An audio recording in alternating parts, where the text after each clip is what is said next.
Welcome to the Explainer. Today, we're diving deep into the engine room for Chapter 6, Large AC Motors and Generators in Marine Applications.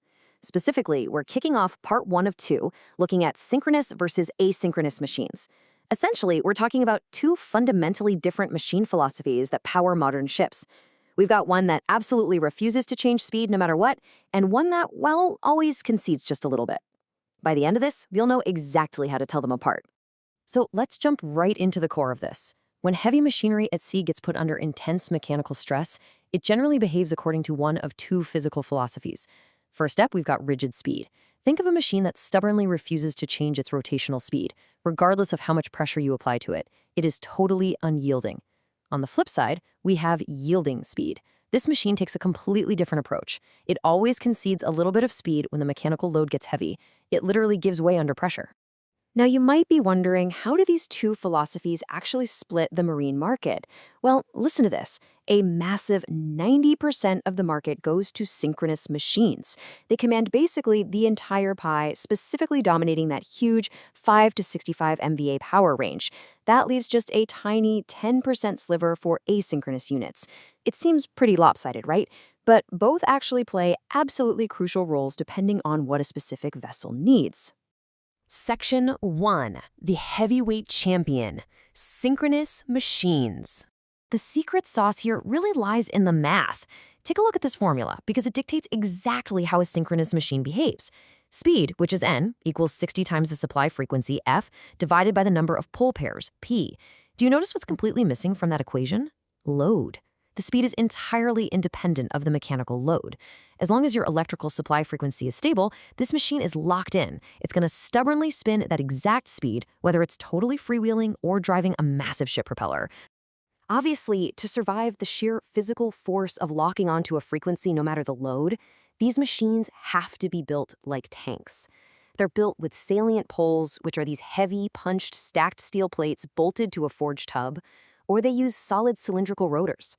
They're designed for incredibly low rotor losses, and they maintain a really healthy, safe margin to their 90-degree stability limit. Section 2. The Flexible Challenger. Asynchronous Machines. These are the machines that typically power the 5 to 20 megawatt applications on board. And look at the brilliant, subtle mathematical difference here. The core equation is basically the same, but we've added a little multiplier in parentheses, 1 minus slip. That S stands for slip. What that means is, as the mechanical load on the motor rises, that slip percentage ticks up, and the speed N drops. These machines literally slip behind the synchronous electrical speed as they work harder. They are literally built to yield. And because they operate on this yielding speed philosophy, their physical internals look completely different. No salient poles here. Instead, asynchronous machines are built using squirrel cage rotors, or slip ring wound rotors. The rotating magnetic field from the stator actually induces the current into these rotors right across the air gap, just dragging it along. And honestly, that's exactly why that physical slip is required to generate torque in the first place. All right, time for a quick check to see if you're tracking with me. Let's imagine you're standing down on the deck plates right now. A ship engineer is watching a massive drive motor, and as the mechanical load on the propeller abruptly increases, the engineer notices the motor speed drops slightly on the RPM gauge. Based on what we just went over, are they looking at a synchronous or an asynchronous machine? If you said asynchronous, you hit the nail on the head. Remember, synchronous machines lock rigidly to the supply frequency, no matter what kind of crazy load you throw at the shaft. So any speed sag, any drooping at all on that gauge under load is the absolute defining signature of slip, and slip equals an asynchronous machine. Let's quickly tie all these threads together. For synchronous machines, they absolutely dominate with a 90% market share. Their speed equation has zero load variables because they lock directly to frequency, and they use salient poles or cylindrical rotors. On the other hand, asynchronous machines, they hold that smaller 10% market share.